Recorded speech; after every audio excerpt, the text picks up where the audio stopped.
اذان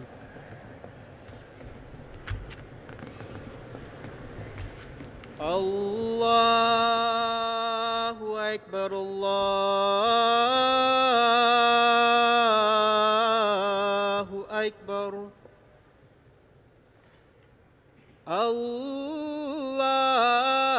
اللہ اکبر اللہ اکبر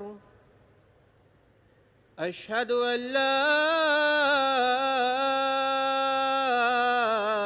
الہ الا اللہ اشہد ان لا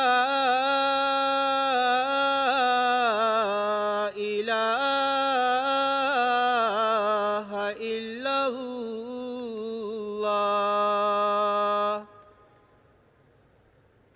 اشہد ان محمد رسول اللہ اشہد ان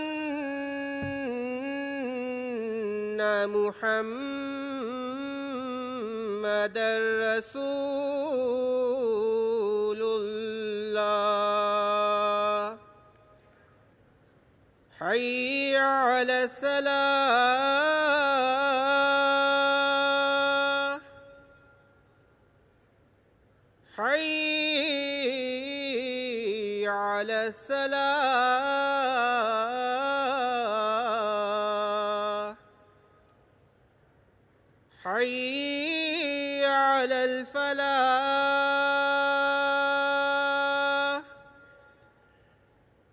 حي على الفلاح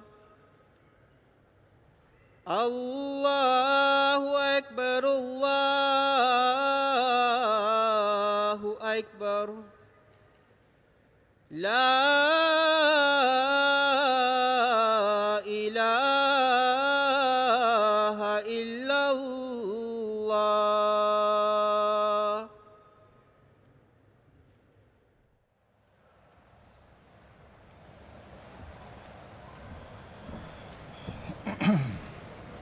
السلام علیکم ورحمۃ اللہ۔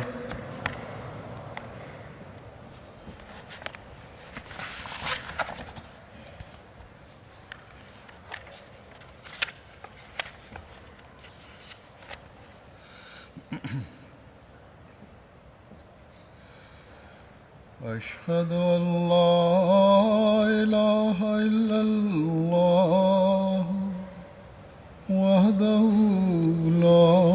شریک لہ واشہد ان محمدا عبدہ ورسولہ اما بعد فاعوذ باللہ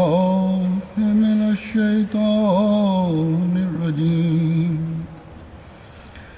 بسم اللہ الرحمن الرحیم الحمد للہ رب العالمین الرحمن الرحیم مالک یوم الدین إياك نعبد وإياك نستعين اهدنا الصراط المستقيم صراط الذين أنعمت عليهم غير المغضوب عليهم ولا الضالين۔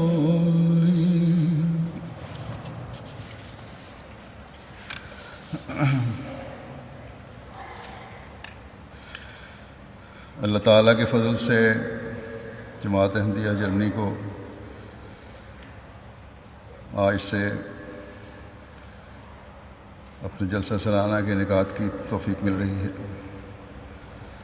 جو انشاءاللہ تعالی 3 دن تک جاری رہے گا۔ دنیا کے بعض اور ممالک بھی کے بھی جلسے ان دنوں میں ہو رہے ہیں، خاص طور پر امریکہ اور کبابیر وغیرہ، کیونکہ ان کے عمراء نے اس خواہش کا اظہار کیا تھا کہ انہی دنوں میں ہمارا بھی جلسہ ہو رہا ہے، اس لیے ہمارا بھی ذکر کر دیا جائے۔ اس وقت امریکہ میں تو بہت صبح ہوگی، کبابیر میں بھی جمعہ کا وقت شاید گزر چکا ہو۔ امریکہ کا جمعہ تو اس وقت شاید 6 گھنٹے کے بعد شروع ہوگا یا 5 گھنٹے کے بعد، تاہم آخری دن یعنی اتوار کو تقریباً ان کا اختتام کا وقت بھی یہی ہے، جب یہاں انشاءاللہ تعالی جلسے کا اختتام ہو رہا ہوگا۔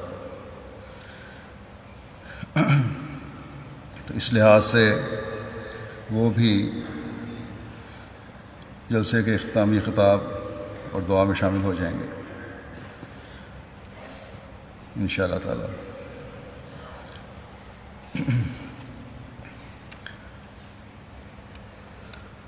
ایک ہی دنوں میں مختلف ممالک کے جلسوں کا انعقاد اس لحاظ سے فائدہ مند بھی ہو جاتا ہے کہ لائیو خطبات سے مختلف ممالک کے لوگ جو اپنے ملکوں کے جلسوں کے لیے جمع ہوتے ہیں استفادہ کر لیتے ہیں، ان میں شامل ہو جاتے ہیں،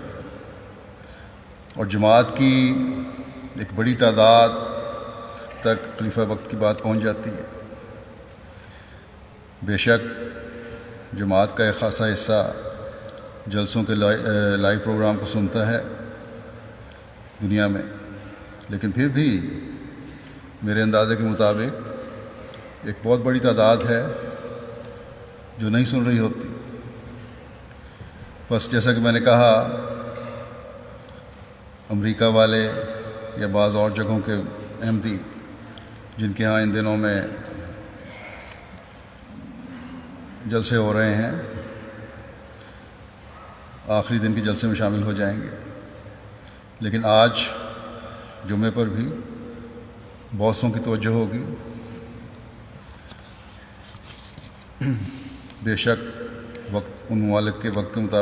سے مطابقت نہیں رکھتا، لیکن کیونکہ جلسے کی نیت سے اکثر لوگ آئے ہوتے ہیں، بلکہ شامل بھی جلسے کی نیت سے ہوتے ہیں جلسے میں، اس لیے اپنے اپنے وقتوں کے مطابق جہاں بھی ہوں خطبہ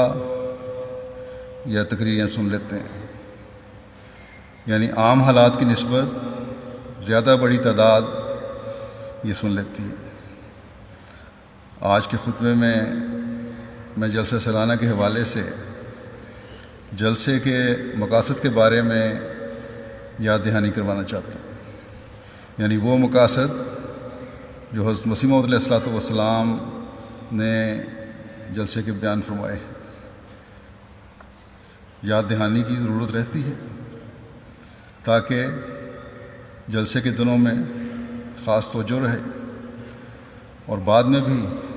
ان باتوں کو اپنے اندر جذب کرنے کی صلاحیت کے مطابق ان کا اظہار ہر احمدی کے عمل سے ہوتا رہے۔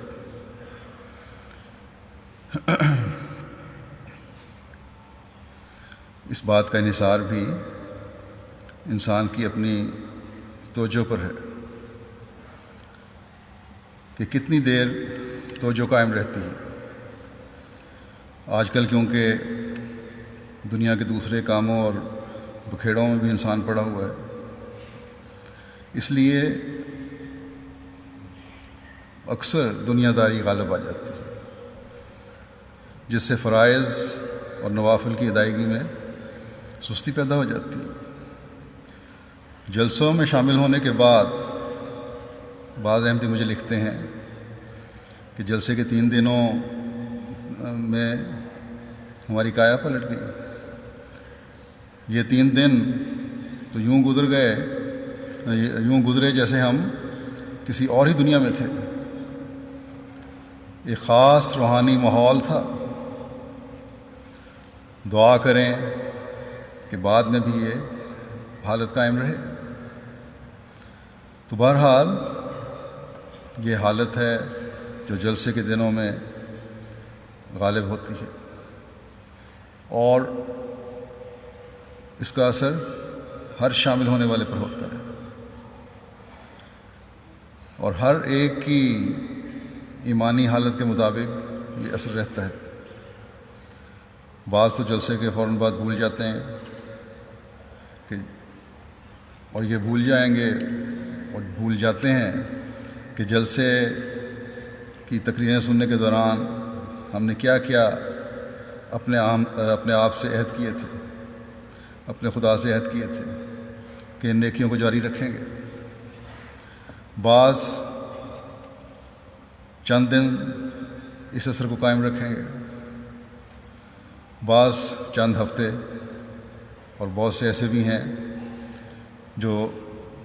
چند مہینے تک یہ اثر قائم رکھیں گے۔ یہ حقائق ہیں جن سے ہم آنکھیں نہیں پھیر سکتے، اور چند ایک ایسے بھی ہوتے ہیں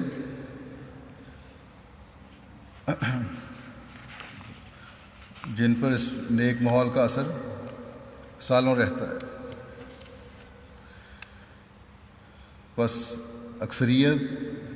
کیونکہ تھوڑا عرصہ اثر رکھتی ہے، اس لیے خدا تعالیٰ نے بار بار نصیحت فرمانے کا بھی فرمایا ہے، نصیحت کرنے کا بھی فرمایا ہے، بار بار ایسے ماحول کے پیدا کرنے کا کہا ہے جو مومنوں کو نیکیوں کی طرف توجہ دلاتا رہے، ان کے فرائض کی طرف توجہ دلاتا رہے، ان کے ذمہ داریوں کی طرف توجہ دلاتا رہے،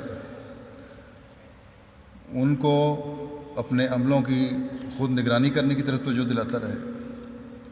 بس حضرت مسیح موعود علیہ الصلوۃ والسلام نے ہم پر بہت بڑا احسان جلسوں کا اجرا فرمایا ہے، جس سے ہمیں ایک اجتماعی موقع اپنی اصلاح کا مل جاتا ہے، روحانی غذا کے حصول کا مل جاتا ہے، اپنے فرائض اور ذمہ داریوں کی طرف کی ادائیگی کی طرف توجہ پیدا ہونے کا موقع مل جاتا ہے۔ بس جیسا کہ میں نے کہا، اب میں اس وقت جلسہ کے مقاصد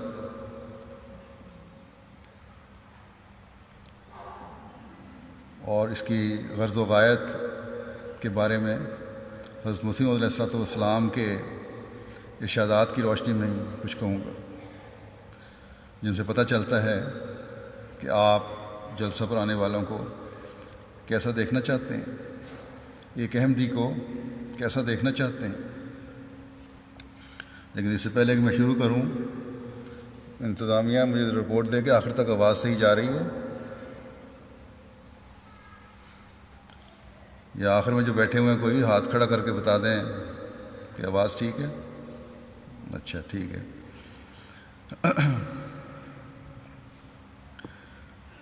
حضرت مسیح موعود علیہ الصلوۃ والسلام فرماتے ہیں کہ دل آخرت کی طرف بکلی جھک جائیں اور ان کے اندر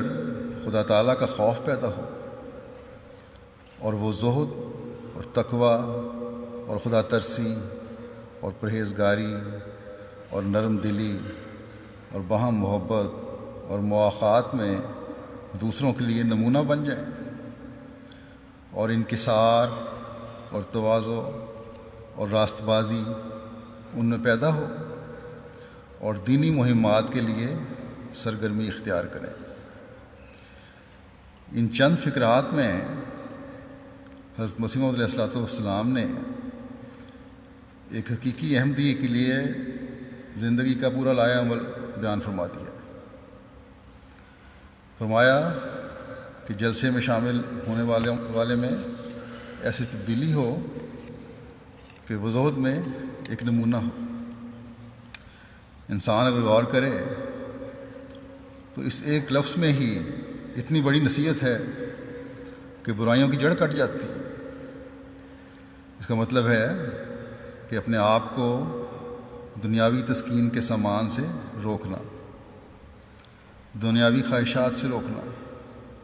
اپنے جذبات کو، غلط جذبات کو ابھرنے سے روکنا، اس طرح روکنا کہ تمام دروازے ان خواہشات کے بند ہو جائیں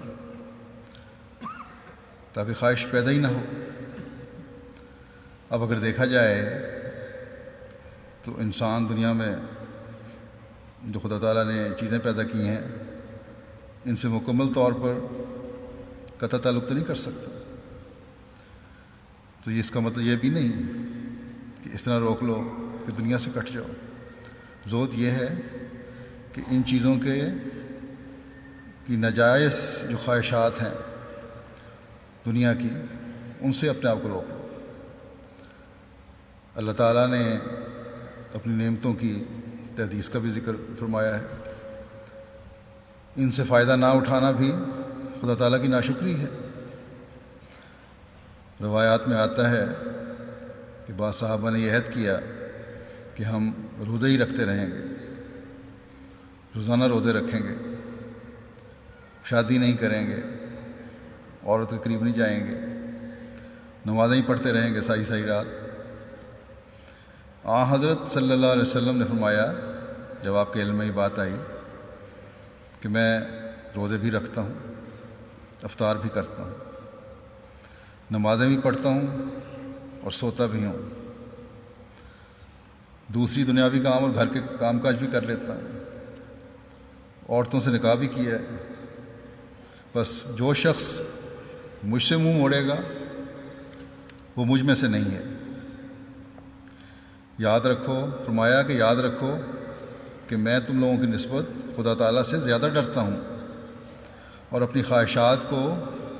خدا تعالیٰ کی مرضی کے تابع رکھتا ہوں۔ بس اس کا مطلب یہ ہے کہ حقیقی زہد یہ ہے کہ صرف دنیاوی خواہشات اور ان کی تسکین مطمع نظر نہ ہو، بلکہ جو ان میں سے بہترین ہے وہ لو اور اعتدال کے اندر رہتے ہوئے اور اللہ تعالیٰ کی رضا کو سامنے رکھتے ہوئے ان دنیاوی چیزوں سے فائدہ اٹھاؤ گے تو یہ زہد ہے۔ اگر یہاں آ کر ان مغربی ممالک کی آزادی کی وجہ سے یہاں کی ہر چیز میں خواہشات کی تسکین کا لالچ تمہیں اپنی طرف کھینچ رہا ہے تو پھر تمہارا جلسوں پر آنا بے فائدہ ہے۔ اور حضرت مسیح موعود علیہ الصلوۃ والسلام کی بیعت میں آنا بھی بے فائدہ ہے۔ بس فرمایا اپنے اندر زہد پیدا کرو، کیونکہ یہ پیدا کرو گے تو تقویٰ کی حقیقی روح کی بھی پہچان ہوگی۔ تقویٰ کیا ہے؟ تقویٰ یہی ہے کہ ہر وقت یہ خوف دل میں رکھنا کہ میرے سے کوئی ایسا کام سرزد نہ ہو جائے جس سے خدا تعالیٰ مجھ سے ناراض ہو جائے۔ خدا تعالیٰ کی ناراضگی کا خوف سزا کے ڈر سے نہ ہو، بلکہ اس طرح ہو جس طرح ایک بہت قریبی دوست کی یا قریبی عزیز کی ناراضگی کا خوف ہوتا ہے۔ اور یہ تبھی ہو سکتا ہے جب اللہ تعالیٰ کی محبت سب محبتوں پر حاوی ہو جائے، اور ایسی محبت کی حالت بھی اس وقت طاری ہو سکتی ہے جب خدا تعالیٰ سے ذاتی تعلق ہو اور اس کا عرفان ہو، جب محور خدا تعالیٰ کی ذات ہو۔ بس یہ وہ معیار ہے جسے ہم میں سے ہر ایک کو حاصل کرنے کی کوشش کرنی چاہیے۔ حضرت مسیح موعود علیہ الصلوۃ والسلام نے اس معیار تقویٰ کو ہم میں پیدا کرنے کے لیے بارہا مختلف رنگ میں ہمیں نصائح فرمائی ہیں۔ آپ اپنے ایک خطاب میں فرماتے ہیں کہ اپنی جماعت کی خیر خواہی کے لیے زیادہ ضروری بات یہ معلوم ہوتی ہے کہ تقوی کی بابت نصیحت کی جاوے، کیونکہ یہ بات عقل مند کے نزدیک ظاہر ہے کہ بجوز تقوی کے اور کسی بات سے اللہ تعالیٰ راضی نہیں ہوتا۔ اللہ تعالیٰ فرماتا ہے ان اللہ مع الذین اتقوا والذین هم محسنون، یقیناً اللہ تعالیٰ ان لوگوں کے ساتھ ہوتا ہے جو تقوی اختیار کرنے والے ہیں اور وہ محسن ہیں۔ پس جب جماعت کے افراد کو بار بار اس بات کی نصیحت کی جاتی ہے تو یہ اس وجہ سے ہے کہ زمانے کے معمور کی بیعت میں آ کر جب ہم یہ دعویٰ اور اعلان کرتے ہیں کہ ہم وہ لوگ ہیں جن سے اس بیعت کی وجہ سے خدا راضی ہوا ہے، یا ہم نے اس لیے بیعت کی ہے کہ اللہ تعالیٰ کو راضی کریں، اللہ تعالیٰ کے حکموں پر چلنے کی کوشش کریں،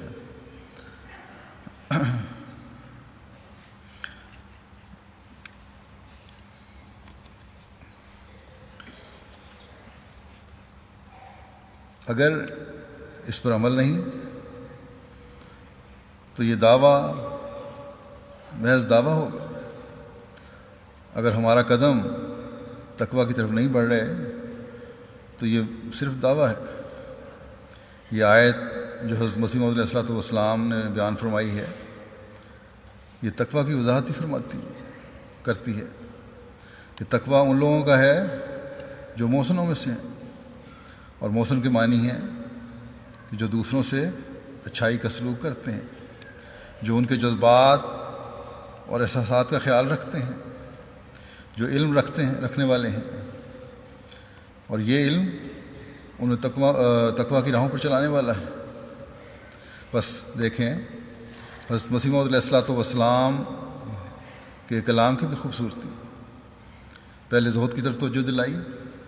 کہ اپنی خواہشات کو خدا تعالیٰ کی رضا کے تابع کرو، پھر تقوی اختیار کرنے کا فرماتے ہوئے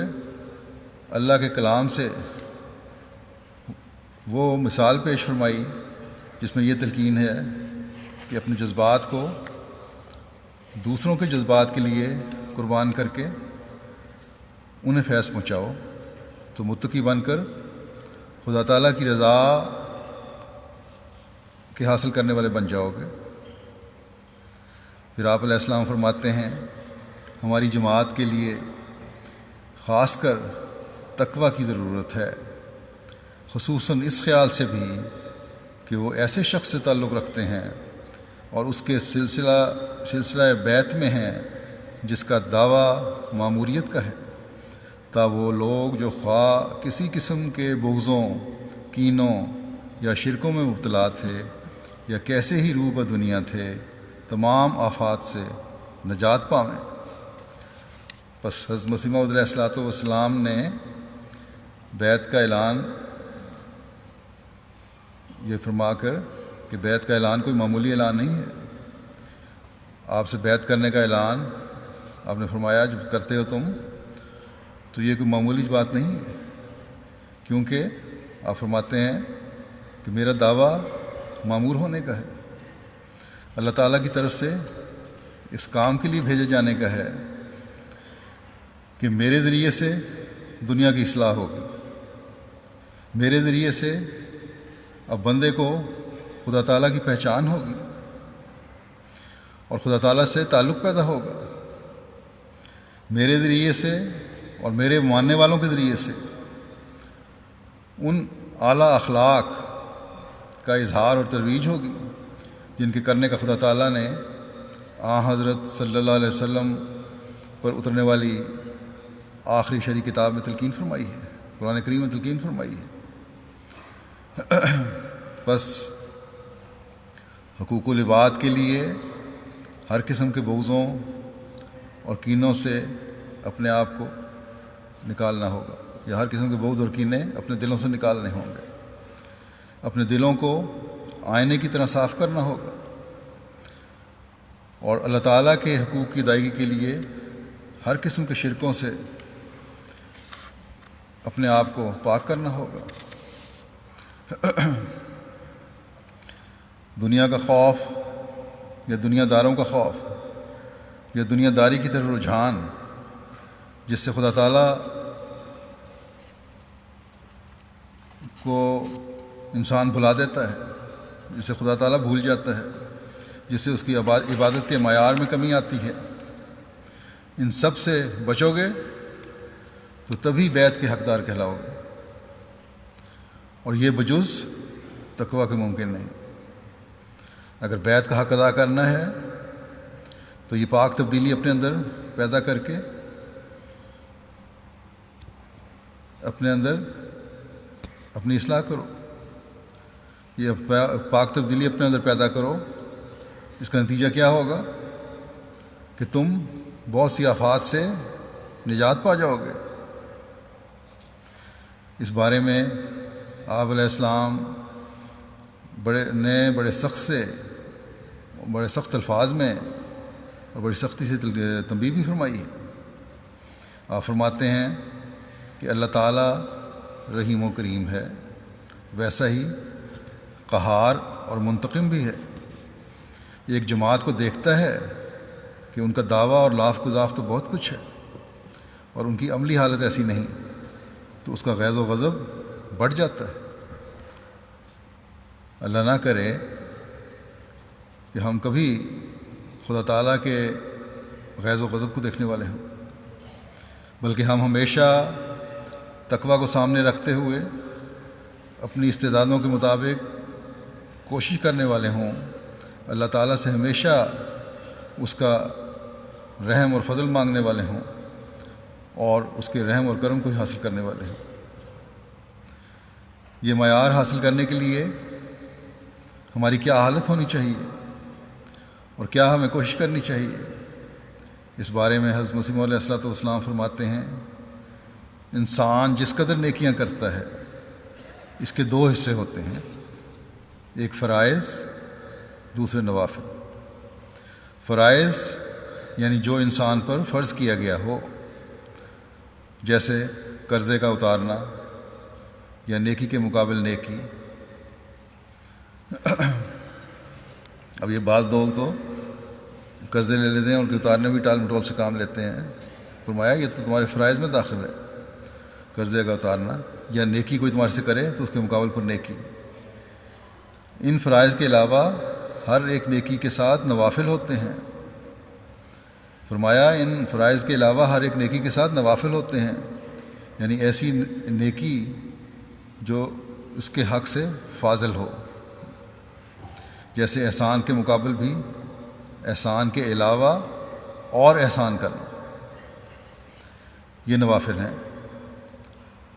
مثلا زکوٰۃ کے علاوہ وہ اور صدقات دیتے ہیں، اللہ تعالیٰ ایسوں کا ولی ہو جاتا ہے۔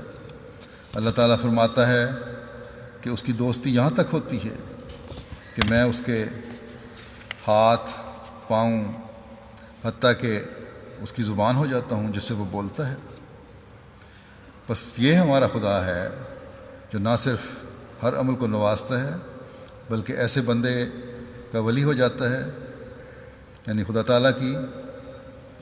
دوستی اور حفاظت کے ایسے راستے کھلتے ہیں کہ انسان کی سوچ بھی وہاں تک نہیں پہنچ سکتی۔ لیکن یہ مقام ملتا ہے، کب ملتا ہے؟ فرمایا ایسی حالت میں کہ تم احسان کے بدلے احسان کرو، تمہارے سے کوئی نیکی کرے تو اس بات کی تلاش میں رہو کہ اب اس نیکی کا بدلہ کس طرح اتار سکتا ہوں۔ اور صرف اتنا ہی نہیں بلکہ فرمایا کہ برابر کا احسان تو ایک بدلہ ہے۔ ایک حقیقی مومن کا کام ہے کہ احسان سے بڑھ کر احسان کر کے بدلہ اتارے۔ اب دیکھیں جس معاشرے میں یہ صورتحال پیدا ہو جائے کہ ایک نیکی کے بدلے میں دوسرا بڑھ کر نیکی کر رہا ہو اور ہر ایک اس طرف اس بات پر توجہ دینے والا ہو اور اس عمل کو بجا لا رہا ہو کہ ایک نے نیکی کی، اس کے جواب میں پہلا پھر بڑھ کر احسان اتارنے کی فکر میں ہو تو ایسا معاشرہ جو ہے کبھی خود غرضوں کا معاشرہ نہیں ہو سکتا، بلکہ امن، پیار اور محبت کا معاشرہ بن جائے گا۔ اور جب یہ سب کچھ خدا تعالیٰ کی رضا کے حصول کے لیے کیا جا رہا ہو تو پھر خدا جو دلوں کا حال جاننے والا ہے اور سب سے بڑھ کر بدلہ دینے والا ہے، اس کی عنایتوں اور نوازشوں کا تو کوئی حساب و شمار نہیں ہے، بس وہ پھر اس طرح نوازتا ہے کہ انسان سوچ بھی نہیں سکتا۔ بس یہ وہ روح ہے جو ہم میں پیدا ہونے کی ضرورت ہے کہ نیکیاں کرنی ہیں، بے غرض ہو کر کرنی ہے، اللہ تعالیٰ کی رضا کے حصول کے لیے کرنی ہے، ہماری عبادتوں میں بھی فرائض کے ساتھ نوافل ہوں، اس لیے کہ ہم خدا تعالیٰ کی رضا کو حاصل کرنے والے بن سکیں، اور ہمارے دوسرے اعمال کے ساتھ بھی نوافل ہوں اور کسی دنیاوی مقصد کے لیے نہ ہوں۔ احسان کا بدلہ احسان کسی بندے سے مفاد حاصل کرنے کے لیے نہ ہو، بلکہ خدا تعالیٰ کی رضا کے حصول کے لیے ہو۔ تو یہ حقیقی تقویٰ ہے، یہ وہ مغز ہے جس کی قدر خدا تعالیٰ فرماتا ہے۔ ورنہ خدا تعالیٰ فرماتا ہے کہ تمہاری ظاہری عبادتوں اور ظاہری قربانیوں سے مجھے کوئی غرض نہیں ہے۔ اگر ہم نماز پڑھتے ہیں جس کے پڑھنے کا خدا تعالیٰ نے حکم دیا ہے، بلکہ فرائض میں داخل ہے، اور عبادت کی معراج بھی نماز ہے، اور پھر اللہ تعالیٰ فرماتا ہے کہ وما خلقت الجن والانس الا لیعبدون، کہ میں نے جنوں اور انسانوں کو اپنی عبادت کے لیے پیدا کیا ہے۔ اور پھر نماز کے قائم کرنے کی، مردوں کے لیے باجماعت پڑھنے کی، باقاعدہ پڑھنے کی، وقت پر پڑھنے کی قرآن کریم میں کئی جگہ پہ حکم آتا ہے، لیکن یہی نمازیں ہیں بعض لوگوں کے لیے اللہ تعالیٰ فرماتا ہے کہ ہلاکت بن جاتی ہیں۔ بس یہ یقیناً ہمارے لیے سوچنے کا مقام ہے کہ کیوں ایک نیکی انسان کے لیے ہلاکت کا باعث بن سکتی ہے۔ تو اس کا سادہ جواب تو یہ ہے کہ اللہ تعالیٰ نے ہر نیکی کے کرنے کا حکم تقویٰ کی بنیاد پر رکھا ہے۔ گویا کہ اللہ تعالیٰ اس مغز کو چاہتا ہے جو چھلکے اور شیل کے اندر ہے، نہ کہ ظاہری خول کو۔ اگر ہماری نمازوں سے ہمارے اندر دوسروں کے لیے ہمدردی کے جذبات پیدا نہیں ہوتے تو ہمیں سمجھ لینا چاہیے کہ ہم نے ایک ظاہری عمل تو کر لیا، لیکن اس کی روح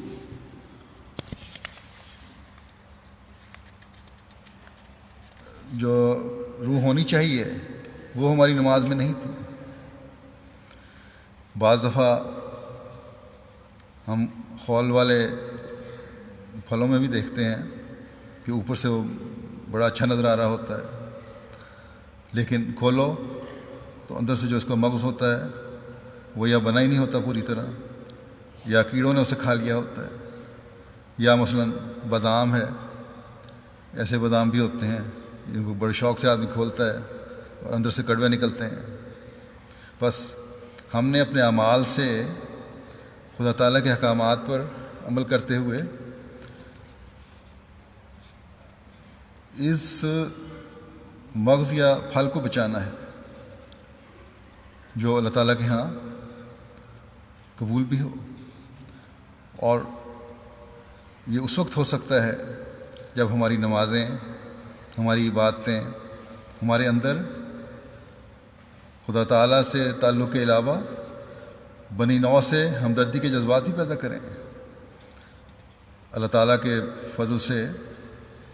جماعت جرمنی ہر سال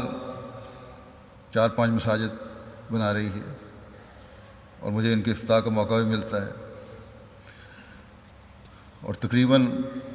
ہر جگہ میں یہی کہتا ہوں کہ اس مسجد کے بننے کے بعد اس مسجد کے علاقے میں رہنے والے احمدیوں کی ذمہ داریاں بڑھ گئی ہیں۔ صرف مسجد بنا کر اس میں نمازیں پڑھنے کے لیے آ جانا کوئی کمال نہیں ہے، چاہے 5 نمازوں پر ہی آپ مسجد میں آ رہے ہیں۔ اصل چیز یہ ہے کہ اس مسجد سے آپس کے تعلقات میں بھی مضبوطی پیدا ہو اور اس علاقے کے لوگوں میں بھی اسلام کی خوبصورت تصویر ہر احمدی کے عمل سے ظاہر ہو رہی ہو۔ اپنوں غیروں ہر ایک پر اس روح کا اثر ہو جو اللہ تعالیٰ کی عبادت کرنے والے اپنے ماحول میں پیدا کرتے ہیں۔ حضرت مسیح موعود علیہ السلام کی اس تعلیم اور خواہش کا اظہار ہر احمدی سے ہو، جس میں آپ نے فرمایا کہ نرم دلی، باہم محبت اور مواخات میں دوسروں کے لیے نمونہ بن جائیں۔ بس یہ محبت، پیار اور بھائی چارے کا نمونہ آپس میں ایک دوسرے کے لیے بھی ہے اور غیروں کے لیے بھی ہے۔ آپس کے نمونے جہاں اللہ تعالیٰ کے پیار کو جذب کرتے ہوئے تقویٰ کے معیار کو اونچا کرنے والے ہوں گے، وہاں غیروں کے لیے بھی اسلام کی خوبصورت تعلیم کی طرف توجہ دلانے والے ہوں گے، اور یوں تبلیغ کے مزید میدان کھلیں گے۔ حضرت مسیح موعود علیہ السلام اپنی جماعت کے لیے ایک دعا میں فرماتے ہیں کہ خدا تعالیٰ میری اس جماعت کے دلوں کو پاک کرے اور اپنی رحمت کا ہاتھ لمبا کر کے ان کے دل اپنی طرف پھیر دے، اور تمام شرارتیں اور کینے ان کے دلوں سے اٹھاوے اور باہمی سچی محبت عطا کر دے۔ اللہ تعالیٰ ہم سب کو اس دعا کا وارث بنائے۔ پھر آپ نے اپنی اس تحریر میں جو میں شروع میں پڑھی ہے، انکسار اور عاجزی کی طرف بھی خاص طور پر توجہ دلائی ہے۔ یہ بھی وہ عمل ہے جو آپس کی محبت بڑھاتا ہے، جو ایک دوسرے کے حقوق کی ادائیگی کی طرف توجہ دلاتا ہے اور غیروں کی توجہ بھی کھینچتا ہے۔ اللہ تعالیٰ نے بھی اپنے بندوں کی یہ نشانی بتائی ہے کہ یمشون علی الارض ہونا، کہ وہ زمین پر عاجزی سے چلتے ہیں۔ پشتی عاجزی انسان میں وہ روح پیدا کرتی ہے جو بندے کو خدا تعالیٰ کے بھی قریب کرتی ہے اور معاشرے کی خوبصورتی میں بھی اضافہ کرتی ہے، آپس میں تعلقات کی خوبصورتی میں بھی اضافہ کرتی ہے، آپس کی رنجشوں کو بھی دور کرتی ہے اور محبت بھی بڑھاتی ہے۔ پھر آپ نے راست بازی اور سچائی کی طرف خاص توجہ دلائی ہے۔ گو کہ تقویٰ پر چلنے والا تمام نیکیاں بجا لانے والی ہوتا ہے۔ تقویٰ کی تعریف یہی ہے، اور جو تقویٰ کی حقیقت جان لے گویا کہ اس نے ہر چیز کو پا لیا۔ لیکن بعض جزیات پر زور دینا بھی ضروری ہوتا ہے، اور بعض عمل تقویٰ کے معیار کو بڑھاتے ہیں۔ اس لیے راست بازی اور قول سدید پر اللہ تعالیٰ نے خاص طور پر زور دیا ہے۔ فرمایا کہ یا ایھا الذین آمنوا اتقوا اللہ وقولوا قولا سدیدا، اے مومنو اللہ کا تقویٰ اختیار کرو اور ایسی بات کرو جو صاف اور سیدھی ہو۔ اس آیت کی وضاحت میں 2-3 ہفتے قبل میں نے خطبے میں بیان کیا تھا تفصیل۔ تو بہرحال یہاں حضرت مسیح موعود علیہ السلام نے اس بات کا خاص طور پر ان لوگوں کے لیے ذکر فرمایا ہے کہ جو لوگ اپنی روحانی ترقی کے لیے جلسہ پر آتے ہیں کہ اپنے تقویٰ کے معیار بلند کریں، اپنی اصلاح کریں۔ اگر یہ ہوگا تو تبھی آپ جلسے پر آنے کا حق ادا کرنے والے ہوں گے، اور اس کے لیے راست بازی، سچائی اور صاف گوئی کے وصف کو اپنائیں۔ یہ بہت ضروری ہے، یہ ایک بنیادی عنصر ہے۔ بس اپنی سچائیوں کے معیاروں کو بلند کرو تاکہ جس مقصد کے لیے تم جمع ہوئے ہو اس کو حاصل کر سکو. اور جب ہر احمدی کے راست بازی کے معیار بلند ہوں گے تو بات میں بھی اثر ہوگا، اور جب باتوں میں اثر ہوگا تو ہم حضرت مسیح علیہ الصلوۃ والسلام کے مقصد اور مشن کو آگے بڑھانے والوں میں شامل ہو سکیں گے. اور جو مشن حضرت مسیح علیہ الصلوۃ والسلام لے کر آئے دو اہم کام ہیں. ایک تو بندے کو خدا کی پہچان کروا کر خدا تعالیٰ سے ملانا، اور دوسرے بنی نوع انسان کے حقوق کی ادائیگی کرنا. اور یہ دونوں کام ایسے ہیں جو ہمارے سے تقوی اور قربانی کا مطالبہ کرتے ہیں، جو ہماری عملی حالتوں میں پاک تبدیلیاں پیدا کرنے کا مطالبہ کرتے ہیں. دنیا کو ہم خدا تعالیٰ سے اس وقت تک نہیں ملا سکتے جب تک ہمارا اپنا خدا تعالیٰ سے پختہ تعلق قائم نہ ہو. دوسرے بنی نوع انسان کے حقوق کی ادائیگی ہے تو یہ ہم اس وقت تک نہیں کر سکتے جب تک ہم عاجزی، انکساری، سچائی، محبت، اخوت اور قربانی کا جذبہ اپنے اندر نہ رکھتے ہیں. بس ان 3 دنوں میں ہم نے اپنے اس تعلق اور جذبے کا جائزہ لینا ہے اور بڑھانا ہے انشاءاللہ تعالی، تاکہ جلسہ پر آنے کے مقصد کو بھی حاصل کرنے والے ہوں اور حضرت مسیح علیہ الصلوۃ والسلام کی خواہش کو پورا کرنے والے بھی ہوں. بس ان 3 دنوں میں اپنے تقویٰ کے معیار کو بڑھانے اور عملی حالتوں کو درست کرنے کی ہر احمدی کو، ہر شامل ہونے والے کو کوشش کرنی چاہیے، اور دعا بھی کریں کہ اللہ تعالیٰ ہمیں اس کی توفیق عطا فرمائے. اللہ کرے کہ ہم حقیقت میں اس جلسے کے مقصد کو پانے والے ہوں.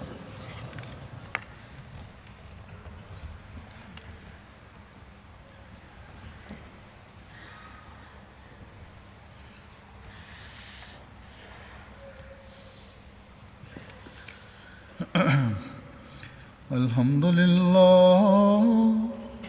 للہ نحمده ونستعینه ونستغفره ونؤمن به ونتوکل علیہ ونعوذ باللہ من شرور انفسنا ومن سیئات اعمالنا من يهده الله فلا مضل له ومن يضلل فلا هادي له ونشهد أن لا إله إلا الله ونشهد أن محمدا عبده ورسوله. عباد الله رحمكم الله إن الله يأمر بالعدل والإحسان وإيتاء ذي القربى وينهى عن الفحشاء والمنكر والبغي يعظكم لعلكم تذكرون. اذكروا الله يذكركم وادعوه يستجب لكم ولذكر الله أكبر.